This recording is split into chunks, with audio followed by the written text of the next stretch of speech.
The arrival of shadows.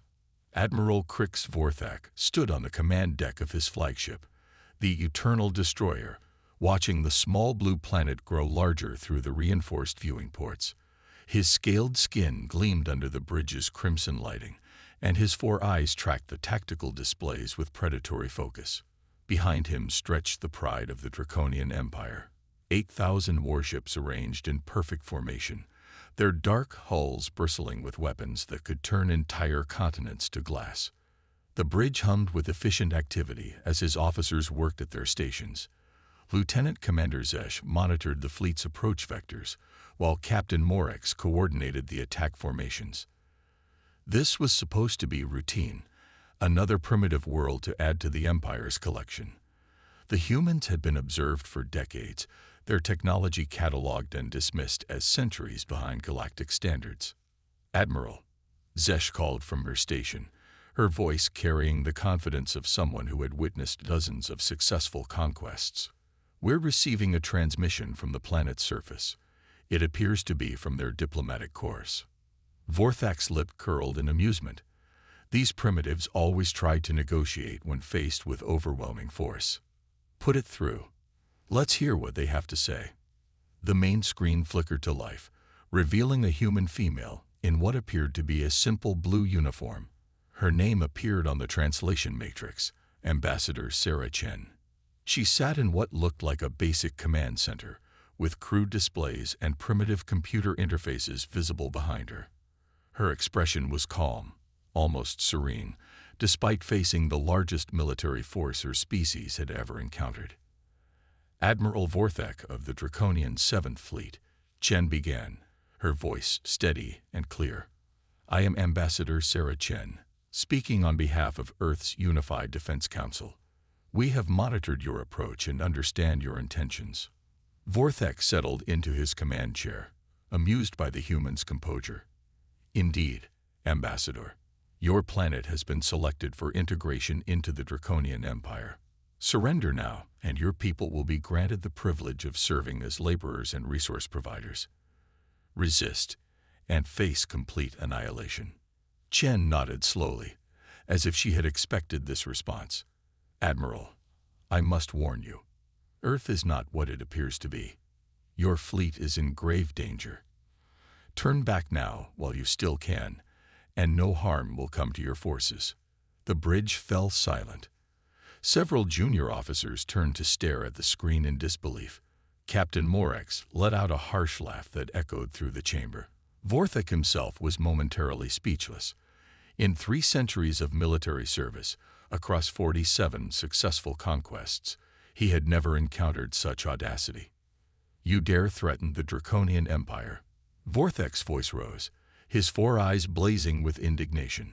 "Your entire planet's defense consists of chemical rockets and primitive aircraft. Our scouts have confirmed that your most advanced weapons are crude nuclear devices that couldn't penetrate our basic shielding." He gestured at the tactical displays showing the massive fleet formation. "I have brought 8,000 warships, each capable of sterilizing your largest population centers. Your fastest spacecraft crawl like wounded insects compared to our interceptors. Surrender immediately, and I might consider allowing some of your species to survive as slaves." Chen's expression didn't change. If anything, her smile grew slightly sadder, like someone watching a child about to touch a hot stove. "Admiral, we have offered you a peaceful solution. Your empire need never know of this encounter. Simply turn your ships around and leave our system. This is your final warning." "Final warning?" Vorthak roared, spittle flying from his fanged mouth. Around the bridge, his officers shifted nervously. Their admiral was known for his temper, but this level of rage was unusual. "The only warning here is the one I give to you, primitive. Your world will burn as an example to any other species that dares to show such disrespect to the Empire." Chen nodded slowly, her eyes filled with what looked like genuine regret. "Very well, Admiral. We gave you every opportunity. When you're ready to begin your attack, please proceed. Earth is waiting." The transmission ended, leaving the bridge in tense silence. Vorthak stared at the blank screen, his breathing heavy. No species had ever shown such blatant disrespect to the Empire. It was unthinkable. "Sir," Captain Morix approached cautiously. "Your orders." Vorthek turned to his tactical officer. "Signal the first wave. 1,000 ships, standard bombardment formation. I want their major population centers reduced to rubble within the hour." "What about survivors, sir?" "The usual conscription protocols." "No survivors." Vorthek's voice was ice cold. "This world has chosen to insult the Empire. Make it an example that will be remembered across the galaxy." As alarms began sounding throughout the fleet and engines roared to life, Vorthek allowed himself a savage smile. The humans would learn what happened to those who defied the Draconian Empire. He had no idea that humanity had been preparing for this moment for over 200 years. The first wave of Draconian fighters streaked toward Earth's atmosphere, their plasma cannons charging for bombardment. Lieutenant Urix monitored the tactical display from her station aboard the Eternal Destroyer, watching as 1,000 red dots representing their attack craft descended toward the blue planet below. "First wave entering atmosphere," reported Sergeant Corvith from the sensor station. "Human defensive craft rising to intercept. Counting approximately 50 vessels." 50 against 1,000, Vorthek mused from his command position. These humans are either incredibly brave or incredibly stupid. But as Urix studied her readings more closely, something felt wrong. The human ships weren't behaving like the primitive craft they'd been expecting. Instead of the crude, angular designs typical of early spacefaring civilizations, these vessels moved with fluid grace. Their hulls seemed to shimmer and bend light around them, and they accelerated without visible engine flares. "Sir," Urix called out, her voice uncertain. "Something's not right. These human ships, they're not showing up properly on our targeting systems." "Explain," Vorthek demanded, moving to her station. "The energy signatures are wrong. Our computers keep trying to lock onto them, but it's like they're not entirely there. And they're moving at speeds that should be impossible for biological pilots to survive." On the main viewing screen, the first engagement began. Draconian fighters opened fire with plasma cannons that could melt through starship armor. Brilliant green bolts of superheated energy lanced toward the human interceptors, weapons that had never failed to destroy their targets. The human ships didn't dodge. They didn't need to. The plasma bolts simply passed through them harmlessly, as if firing at ghosts. "What in the name of the void?" Captain Morix whispered. Then the human craft began to return fire. Instead of the primitive kinetic weapons or crude missiles the Draconians expected, streams of silver energy emerged from the human vessels. The beams moved slowly, almost lazily, drifting through space like luminous ribbons. They looked harmless, almost beautiful. When the first silver beam touched a Draconian fighter, the ship simply ceased to exist. Not exploded, not damaged, not disabled. It was there one moment and gone the next, as if it had never existed at all. "Sir," Urix's voice cracked with panic. "Fighter Squadron 7 just. They're not on sensors anymore." Vorthek pushed past her to stare at the tactical display, where dozens of red dots had been showing as attacking fighters. Empty space now stared back. No debris fields, no distress beacons, no energy signatures indicating destroyed ships. Just nothing. "Sensor malfunction," he growled. "Has to be a sensor malfunction." But even as he spoke, more red dots began disappearing from the display. The silver beams drifted through the battle space like slow-moving death, and every Draconian ship they touched simply vanished from existence. Lieutenant Corax's panicked voice crackled over the communication system. "Command, this is Fighter Group Delta. The humans are using some kind of weapon we've never seen. Ships are just disappearing. No explosions, no wreckage, they just..." The transmission cut to static mid-sentence. Urix watched in horror as another entire squadron winked out of existence on her display. "Admiral, we've lost over 600 fighters in less than 15 minutes. Whatever those beams are. Our shields can't stop them. Our armor can't absorb them. They just erase everything they touch." The bridge fell silent except for the hum of machinery and the distant sound of alarms from other ships in the fleet. Vorthak stared at the tactical display where half of his first attack wave had simply vanished without inflicting a single confirmed kill on the human forces. "This is impossible," he breathed. "No primitive species has weapons like this." But as he watched more of his ships disappear into nothingness, Admiral Crix Vorthak began to suspect that perhaps Earth wasn't as primitive as they had believed. The Great Disappearance. The Eternal Destroyer shuddered as another wave of impossible energy readings cascaded through its sensors. Admiral Vorthak gripped the command rail, his 4 eyes fixed on the tactical display where his mighty fleet was being systematically erased from existence. "In 20 minutes, sir," Lieutenant Crix called from her station, her voice trembling. "I'm detecting massive energy buildups across the planet's surface. Whatever they're doing down there, it's getting stronger." The main view screen suddenly flickered to life without warning. Ambassador Sarah Chen appeared again, but this time she wasn't alone. Standing beside her was an elderly human woman in a white coat, her gray hair pulled back severely, her eyes sharp with intelligence. "Admiral Vorthak," Chen said, her voice carrying a weight it hadn't possessed before. "I'd like you to meet Dr. Elena Rodriguez, Director of Earth's Quantum Defense Initiative. She has something to tell you." Dr. Rodriguez stepped forward, her expression mixing professional pride with genuine sympathy. "Admiral, what you're experiencing isn't an attack in the traditional sense. Your ships aren't being destroyed. They're being displaced." "Displaced?" Vorthak snarled. "My vessels are disappearing." "Precisely," Rodriguez nodded. "For the past 2 centuries, humanity has been developing quantum manipulation technology.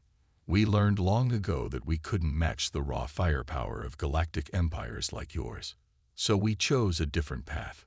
The display behind her changed, showing complex mathematical equations and 3-dimensional models that hurt to look at directly. "We've learned to manipulate the quantum foam of space-time itself, those primitive installations you've been observing on our planet's surface. They're quantum field generators. They don't destroy matter. They simply convince the universe that it exists somewhere else." Vorthak felt a chill run down his spine. "You're talking about theoretical physics. No species has ever successfully weaponized quantum mechanics on this scale.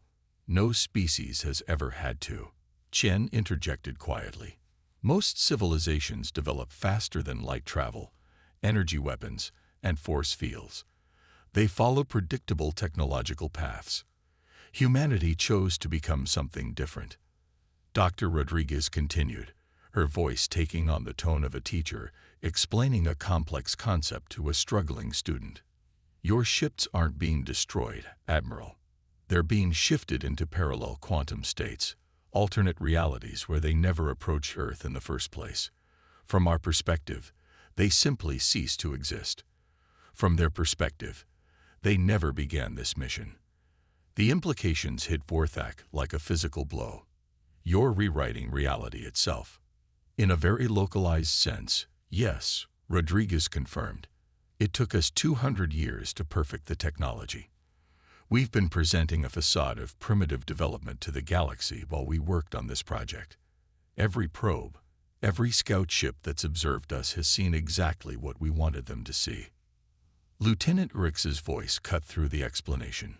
"Sir, we're detecting massive quantum field fluctuations throughout the system. The energy readings are off the charts." On the view screen, Dr. Rodriguez smiled sadly. "I'm afraid you've triggered our defensive protocols by opening fire on civilian populations. The quantum field is expanding to encompass your entire fleet." Vorthak looked at his tactical display and felt his blood turn to ice. The red dots representing his ships were disappearing in waves, starting from the outer edges of his formation and working inward. Not destroyed, not retreating, simply ceasing to exist.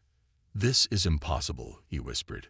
"We have 8,000 ships, the most powerful fleet in galactic history, and every single one of them is about to have never existed," Chen said quietly. "Admiral, this is why we warned you." Humanity doesn't want to be conquerors. We don't want to rule the galaxy or spread our influence. We just want to be left alone. Captain Morek stumbled over to Vorthek's side, his scales pale with shock. "Sir, we've lost contact with 70% of the fleet. The quantum field is expanding faster than our fastest ships can retreat."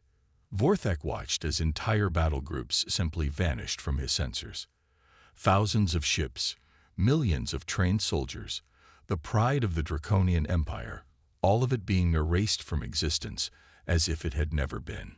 "You could have prevented this," Dr. Rodriguez said, her voice filled with genuine regret. "We offered you peace. We warned you of the danger, but you chose to attack innocent civilians." "Sir," Urix called out desperately, "the field is approaching our position. Estimated contact in 30 seconds. Vorthek looked around his bridge, at the officers who had served him faithfully through dozens of campaigns. They deserve better than this. They deserve to die in honest battle, not to be erased from existence by impossible human science. "Open a channel," he ordered quietly. Fleet-wide emergency broadcast. The communication officer's hands shook as he activated the transmitters. "Channel open." "Sir." Vorthek straightened his uniform one last time, pulling on the dignity of his rank and his species. "All ships, this is Admiral Vorthek. What we face here is beyond our understanding. The humans have developed weapons that manipulate reality itself. There is no retreat, no escape, no victory. We have encountered a force that the Empire never prepared us for." He paused, looking directly into the camera that would broadcast his words to every surviving ship in his fleet. "To any vessel that receives this transmission, warn the Empire. Earth is not what it appears to be. Humanity is not primitive. They are something else entirely, something that chooses to hide its true nature. Tell the Council." The quantum field washed over the Eternal Destroyer like a gentle wave. Admiral Krix Vorthek felt a strange tingling sensation, as if every atom in his body was being carefully examined and catalogued. The bridge around him began to shimmer and fade, not destroyed but simply becoming less real with each passing moment. His last coherent thought was a mixture of professional admiration and existential terror. The humans had achieved what every military strategist dreamed of: complete victory without firing a shot, conquest without conquest, defense without aggression. They had convinced the universe itself that the Draconian Seventh Fleet had never existed. 3 months later, in a secure facility beneath the Swiss Alps, Dr. Elena Rodriguez stood before a gathering of Earth's most senior leaders. The room was simple, practical, like everything else about humanity's true infrastructure. The quantum displacement was complete, she reported to the assembled officials. All 8,000 ships and their crews have been shifted to alternate timeline branches, where they never received orders to attack Earth. From their perspective, they're probably still stationed at their home base, wondering why their mission was canceled. General Marcus Thompson, head of Earth's actual military forces, nodded approvingly. "Any chance they'll remember what happened here?" "None," Rodriguez confirmed. "The quantum displacement is absolute. As far as the universe is concerned, the Draconian Seventh Fleet never approached our system. Admiral Vorthek is probably reviewing routine patrol reports right now, completely unaware that he ever led an invasion force." President Lisa Chen, Sarah's younger sister, leaned forward in her chair. "And the rest of the galaxy still believes we're a primitive species playing with chemical rockets," Sarah reported. "Our observation posts throughout the galaxy confirm that no other empire has connected the disappearance of the Draconian fleet to Earth. As far as they know, the Seventh Fleet simply vanished during a routine patrol mission." Dr. Rodriguez activated a holographic display showing galactic shipping routes and communication networks. "The Draconian Empire has launched a massive search operation, but they're looking in completely the wrong direction. They're investigating pirate organizations, rebel groups, and rogue artificial intelligences. The possibility that a primitive species like humanity could be responsible never occurs to them. How long can we maintain this facade?" asked Director Kim Walsh of the Strategic Deception Division. Indefinitely, Rodriguez replied. The quantum field generators are completely undetectable by conventional sensors. To any outside observer, Earth still appears to be a young civilization struggling with basic space travel. Our cities look exactly as primitive as they did before. Our space installations appear to be simple research stations, and our technology seems appropriately backward. General Thompson smiled grimly. Meanwhile, 12 other species have added Earth to their potential conquest lists. They have no idea what they're walking into. President Chen stood, looking out through the facility's hidden windows at the blue sky above. Somewhere up there, the galaxy continued its ancient dance of conquest and submission, empire and rebellion, strength and weakness. But Earth had chosen a different path entirely. Continue the monitoring protocols, she ordered. If any other empire decides to follow the Draconians' example, we'll be ready. Until then, we remain exactly what we appear to be, a harmless, primitive species that poses no threat to anyone. As the meeting concluded and the officials filed out, Dr. Rodriguez remained behind, studying the quantum field equations that had made their impossible defense possible. Somewhere in the vast reaches of space, Admiral Crix Vorthak was living a life where he had never encountered humanity's true nature. He would never know how close he had come to discovering the galaxy's most carefully guarded secret. Humanity had learned long ago that the greatest strength was often the ability to appear weak, the greatest victory was often the one that left no trace, and the greatest defense was one that convinced attackers they had never attacked at all. The Draconian Seventh Fleet was gone, erased from history itself, and the galaxy would never know why. But in the hidden facilities beneath Earth's surface, humanity's guardians continued their eternal watch, ready to defend their world with weapons that could rewrite reality itself. And in the depths of space, other empires continued to eye the small blue planet with its primitive inhabitants, completely unaware that they were contemplating the conquest of a species that had mastered the fundamental forces of existence itself.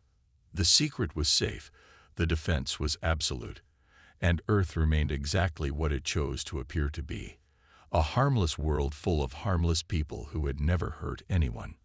After all, you can't wage war against an enemy that never existed in the first place.